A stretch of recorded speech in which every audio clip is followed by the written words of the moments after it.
อยู่ดีมีแน่ ความหมายว่า ไอ้ตาแพงกันเด้อลุงเด้อฮักแพงกันเด้อฮักแพงกันได้เป็นยัง พวกเจ้าหัน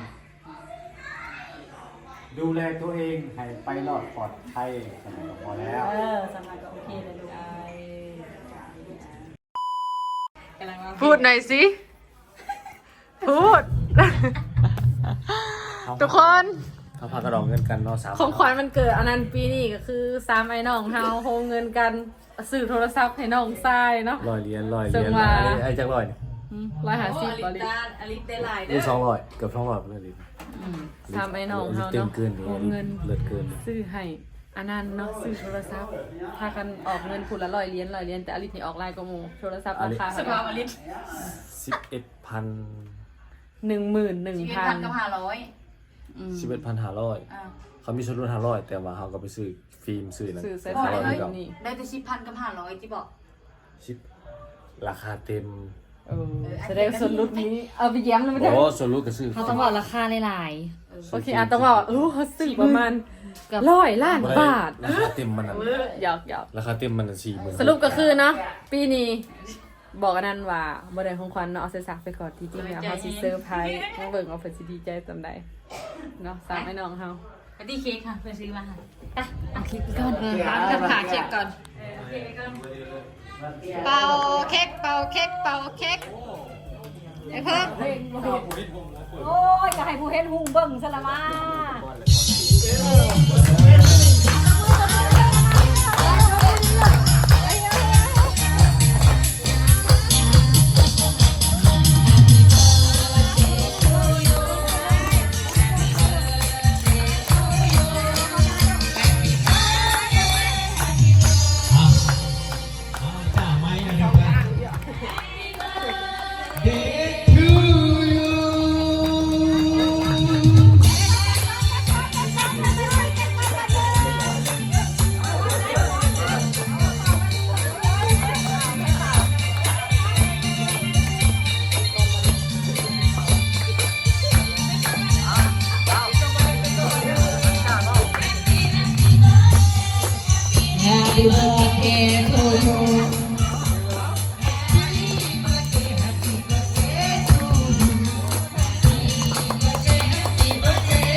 พวกพันลำคาที่สุดกับที่หนูมา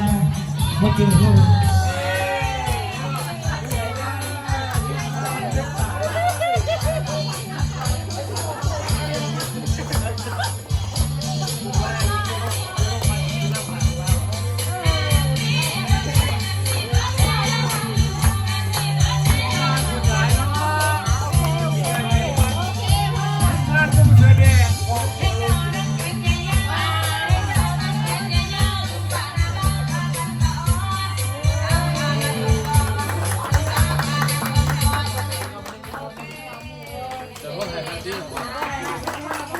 ตั้งใจหักตั้งใจเฮียนเด้อ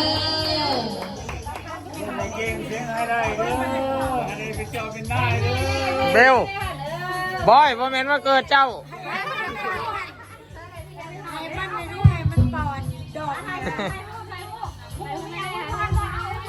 เอาเจ้า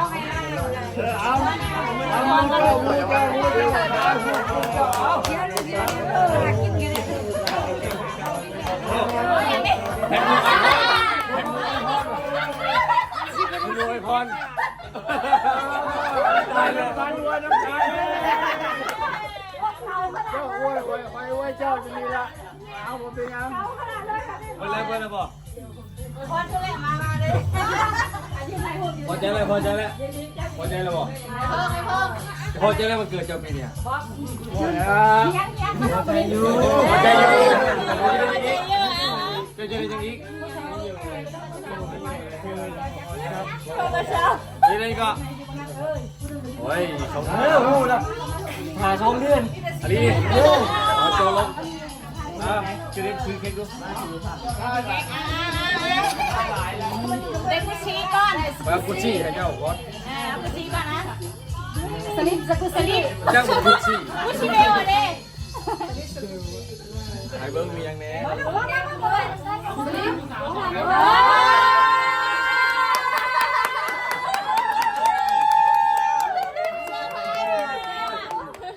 กุชชี่เลยไปว่าใครอีกใครอีกกูเลือกพีกเนี่ยก้อนหินไปไอ้ว่าเลยก้อนหินมาจ้าไปซื้อโลเกียใครคนจีนมันใครเหี้ย เร็วนี่แม่มากล้องดังกล้อง2 4สลิป บุษซีอีก ยกรูป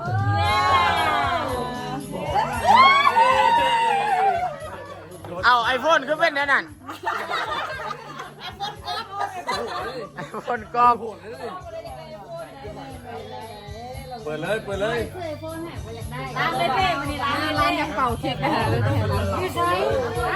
เอาเปิดก็ได้ไม่ได้ เขาปล่อยเขาไปเดี๋ยวแม่นะนี่เป่าเค้กเป่าแล้ว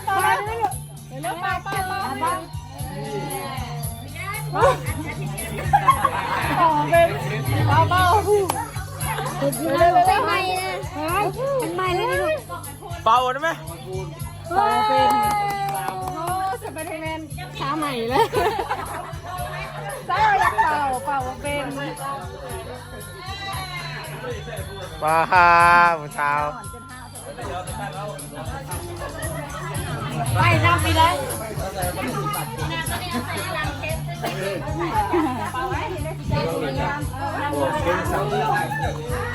เอาดิคอเตะโทรศัพท์คอเป็นลัง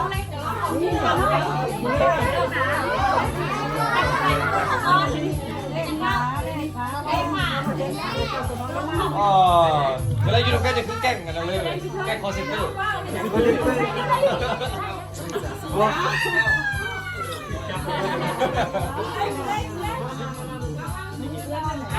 ถ่ายผัดก้อนกระมูก่อน ใครได้มีผู้หญิงสนใจอยู่ เอาเค้กแค่น้ำจับสกอนจมูกเลยมันเกิดถ่ายเลยนั่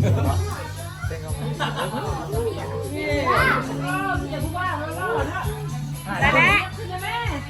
ถ่ายกระบอกนี่ ยิ้มเข้า เรื่องของสไตล์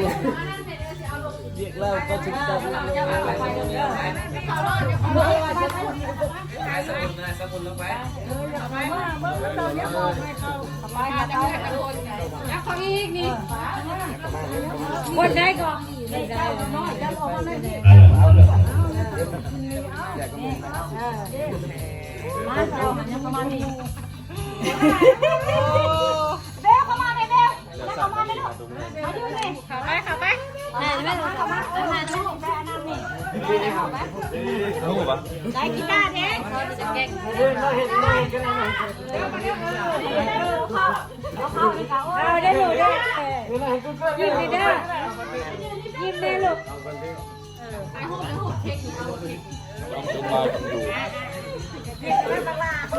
รอกันอยู่ เดี๋ยวมันจะดูมึงให้พูดดิ พอดีเบิดกันโอเค1 2 3 1 2 3เก่งป่าวะเบิดกันเว้ยเก่งได้อยู่ หลายคนเป็นหลายที่สุดแต่อันนั้นเกิดมาเลยเนี่ย เขาเด้อไว้เงี้ยบอกกันเลย1 2 3 1 2 3 1 2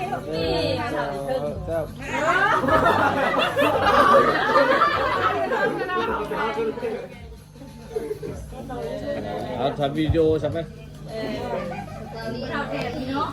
ไหวตู้ดิปะเยอะจังเลย หลายคนขนาดแข็งมือดิ ครั้งแรกเนี่ยคือหลายคน จือไว้ได้อีก2 ปีข้างหน้านี่สิเป็นยังไงเจ้าแต่ละคน หน้าตา มาแอบมาถ่ายกับลูกนะ ใครสิเอาเมียก่อนกันเด้อนี่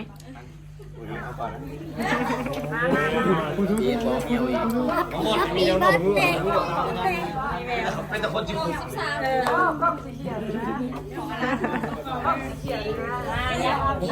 แกเป็นบ่าวละหลังจากเป่าเค้กอันนั้นแล้วเนาะเฮาก็สิมาส้มมาพ่อแม่เนาะเมื่อกี้นี่ส้มมาพ่อเฒ่าแม่เฒ่าอ่ะเนาะโอ้ยคิดดูดิ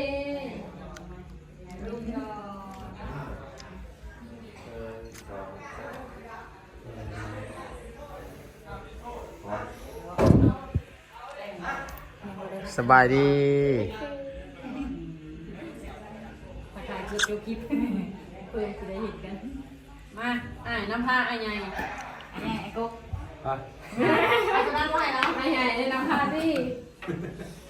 ก่อนกล้องเนาะคุชชี่ดีกล้องในพวก ไปเข้ามามันชอบสกุลซีสลิปเป็นวันนะกระเป๋าโอ้กระเป๋าดูสกุลซีสลิป อ่ะ ฮะเน่จะอยู่ที่ไหน กลับปัดเดียวกลับปัดเดียว ขอคนเดียว เอ้ย อันนี้ไว้ เลยต่อ บอกดิ วันอะไร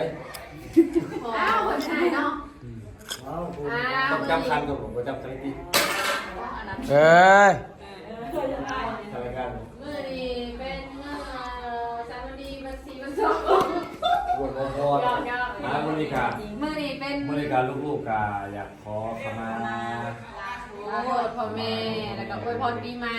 วันปีใหม่แล้วก็ขอให้โชคให้ชัยพ่อแม่แล้วก็พ่อแม่ให้พ่อแม่ให้พ่อแม่ให้โชคลูกคืนบอกให้เตือนให้แล้วพ่อแม่นี่ดอกบ่เวลาให้พรนั่นนี่ให้บอกตามความเป็นจริงเลยเนาะ ทานอะไรขอโทษขออภัยกับพ่อกับแม่นะขอให้พ่อแม่อโหสิกรรมให้ลูก ไม่ได้พรไม่ได้พรเนี่ย ช่วยกันแน่ ช่วยกัน พูดไปเลยเหรอ ช่วยกัน การเงินมีการตั้งใจเป็นห่วงพ่อผมใจดูแลตลอดไปเลย บูมใส่ไปอยากเป็นไหน เมื่อยนอนได้ตั้งเรียนเอาการพัฒนาสิ่งใดก็ขอให้ได้ดังสมปรารถนาเนาะใกล้ๆให้เลยเนาะ บุปันได้ดอก คนละคนอยากว่าแบบได้ก็ว่าได้ว่าได้จากใจว่าได้เลยเป็นอย่าง นี่เท่านั้นแหละ ให้สมหวังกัน สิ่งที่ต้องการก็คือให้ทุกคนสามัคคีกันและกันโบอยากให้พิเทียงกันและกันสิ่งใดที่มันบ่ดีให้พิเทียงโบอยากให้ได้กันเนี่ยทุกเรื่อง เจ้าหันเห็นผู้ที่งานเป็นห่วงที่สุดเพราะว่าเอื้ออ้ายแต่ละคนหันเติมใหญ่ผู้จักควมมาแล้วยังเป็นเจ้ายังอยู่ในส่วงวัยรุ่นคือขนอง อันใดผิดก็อย่าเข้าหาอันใดถือจะให้แรงเข้าใส่ ใส่จวด ตัวใดถือตัวใด เคยมีอยู่บ่เป็น นี่ มัน ว่า ว่า อยู่บ่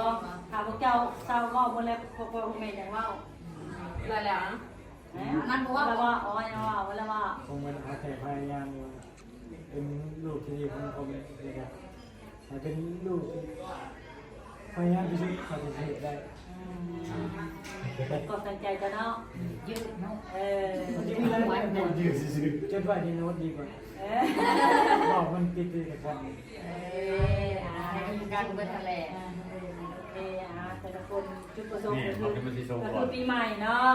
มาขอขมาลาโทษพ่อแม่ที่ผ่านมาเกิดใจก็ดีวาจาก็ดีใจก็ดีเนาะที่ได้ขึ้นแนวบ่ถือว่าต้องให้พ่อให้แม่หรือให้พ่อแม่เสียใจที่ผ่านมาบอกหรือว่าใดก็ดีที่มันรู้สึกมันโอเคเนาะ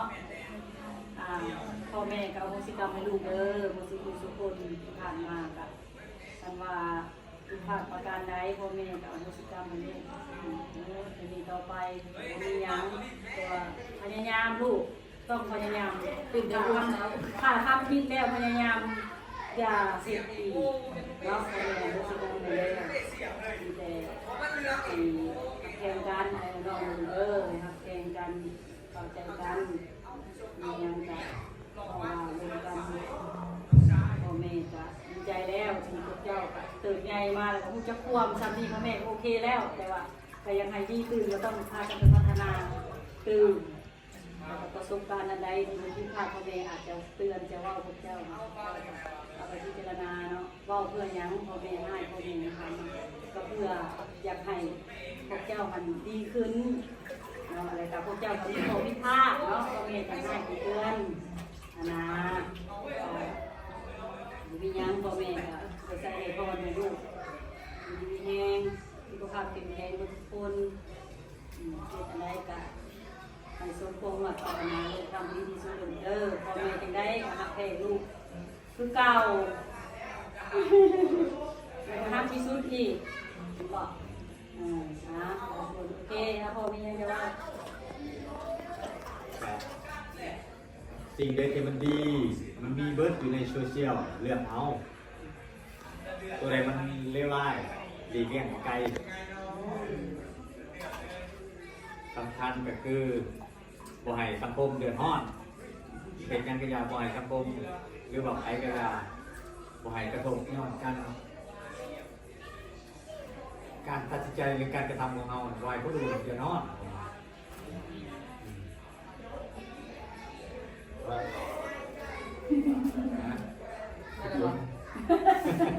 กดดัน วันนี้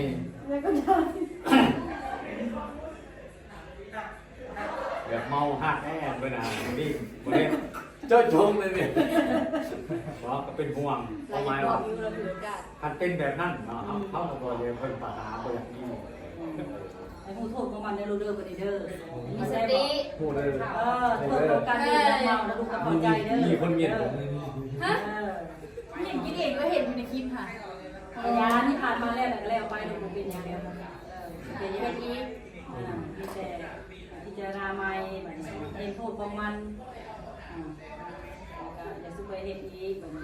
เบาเด้อ โอเค โอเคแล้วโอเคแล้วล่ะอันนี้ ห ค มู่ ง ครู สู้ เพื่อนฟูงต้องเลือกเฟ้น เพราะอะไรอย่างนั้น ก็ต้องมีลายก็ได้ไม่นิดหน่อยแต่ว่าคุณภาพมีคุณภาพ โอเคนั่นแหละลูกโอเคนั่นแหละดีชมก่อนเลย โอเค อันนี้ สงสง เดี๋ยวน้ำส้มก้อนน้ำผ้านั่น เราก็เลยแบบนึง มันพยายามก็เลยทำไมมาแล้ว ดูไอ้ติ๊กก่อนเลย พอเลยลูกมา สิน้ำใจหน่อย ชิมใจวะ ใจ คือลองมานาคือคนเนาะ สิบบนติดสิบบนเดี๋ยวขอคนปีใหม่เด้อก ดบงโต๊ะมา หลังโต๊ะ ยังไม่ได้ เราไปเราในยูนิต มีแห่งดูเด้อมันจะเป็นทุกคนเด้อ เอาลิฟ ยังข่อยเด้เป็นเยี่ยมชมของการมาทำกันโอเค อันนี้ก็เนี่ย แล้วแปลทำไมมากกันยังหรอ เมื่อวานจะว่าป้าเราเป็นยัง ป้าตักให้ยาตักให้เท่าไว้ตักให้เท่าไว้ได้คือส่งกันนึงเนาะ ไอเด้อคำพูดนะลูกเด้อ ไอ้อีก มันรู้มันคือแบบการโพสต์หัวใจ กินน้ำเลย ให้พูดในลูกให้พูดทั้งล้างให้ลูกให้ทั้งล้างให้ลูกให้ไอ้ทั้งล้างให้ไอ้ทั้งล้างให้ขอไอ้ทั้งล้างให้ได้ เอาอยู่หนึ่งค่ะเดี๋ยวให้อยู่ได้ มันจะโพสต์ที่ จอบก็ได้นะยังก็ได้เด้อก็ได้บ่ได้หายแล้วหายก็ได้ เอาเรียกสาม เอาก้อนไหม อาหารเอา เอาตัวใหม่ก็ได้โอเคนั่นแหละเอาตัวใหม่รอขึ้น เอา จริงการโพสต์ตัวนี้มันบริมี โอ้ยยัง น้ำ ดี ได้ ได้ เด้ พอสามารถเห็นใน เอาโหเดี๋ยวมันมีคน ผมดังไปก่อนเลย คนที่แท้จริงคือตัวเราเอง ถูกต้อง ลูกคออะไรก็เทียมเทียมอะไรดิ เจ้าที่เอากระพุ้ยหนึ่งมาโพสต์มันกับ แต่ ไม่ ก็เย็น หมาย แต่ก็เย็นดีเขาเอาเป็นอย่างประเพณีดัง แต่ว่าสำคัญคืออยากให้พวกเจ้าเฮ็ดให้ มีคุณภาพ อ้าวสุดท้ายเรา ได้ มีไม่เยอะแต่ก็ให้ค่ะ มีไม่เยอะแต่ก็ให้ค่ะ คิวจ้าให้กินเย็น นะขอให้สุขภาพเป็นแข็งแรงแห้งให้เด้อ มาจับกล้องให้เลยนะเอาไปขอไปเถอะ แม่เด้อเป็นแม่คนแหละเป็นแม่สีเฮือนได้ต้องทำหน้าที่ให้ดีทำหน้าที่ลูกทำหน้าที่เมียทำหน้าที่แม่อีกหลายหน้าที่แล้ว ไปตีหัว มีลูกมีเต่าเลยนะ แม่เคยผ่านจุดนั้นมาแล้วพวกเจ้าก็ต้อง ยังอันนี้หันเดียวเลยเฮ้ยสำคัญเลยดิ นี่หน่อยๆก็เป็นนอกเพราะว่า สำคัญสุขภาพของเรา โอนเงินให้ซื้อของขวัญให้อันนั้นได้ซักให้เรามันจะหมู่อีกบ่กูลาเล็กละน้อยให้พ่อแม่เล็กๆน้อยๆอย่าเครียดอย่าหยังเด้อให้สุขภาพแข็งแรงเด้อ มันบริมีผลสะท้อนนั่นเนาะ อยู่ดีมีแน่ ความหมายว่า อันนี้ตา แพงกันเด้อลุงเด้อฮักแพงฮักจะพักให้กันได้เป็นยา ให้พวกเจ้าหันดูแลตัวเองให้ไปรอดปลอดภัยสมัยก็พอแล้ว สมัยก็โอเคเลยลูก เพราะว่าเราความหมายว่าเราเห็นอย่างว่าเราเห็นเป้าหมายที่จะสำเร็จได้สามไม่นอกของเราปกติมันเป็นหน้าที่เจ้าได้ หน้าที่เคยซื้อให้มันจะเคยหน่อยอันนั้น ดี แค่ค แล้ วาว ม ดี ต้อง แล้ กาว รเพิ่มเติม ความสามัคคีพวก กล้อง เจ้า ไอโฟนแต่เป็นอีกยังไงนี่ ขอบใจขอบใจ อันซัมซุงเอเนี่ยก็โน้ต โน้ต ซา ซาว ว อัลตร้ารุ่นสุดท้ายของโน้ตซาวโน้ต ไม่ได้ถ่ายหูป นายสันสัน ใส่โทรศัพท์รออีกเนาะ เสียงกระเทาน้ำกันพันหนึ่งเลยสวยเลย ของมึง มาถ่ายให้หมูก่อนร้าน ได้เลย มาถ่ายให้หมูก่อนได้รู้จัก กดเหี่ยว มานั่งเลย แน่ไปแล้วกันเลยนี่ นั่งทางผิด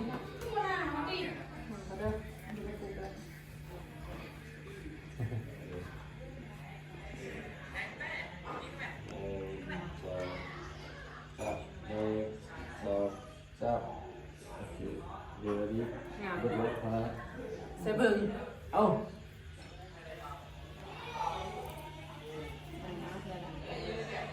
มันเป็นความบันทึก มาแม่มาถ่ายมาหูมาจะถ่ายให้ เร็ว รวม4คนโลดมาเดียวโลด มาหนึ่งเด้อหนึ่งสองสามทำไมจะอ่อนไม่มีโอเคหนึ่งสองสามโอเคไป ผูก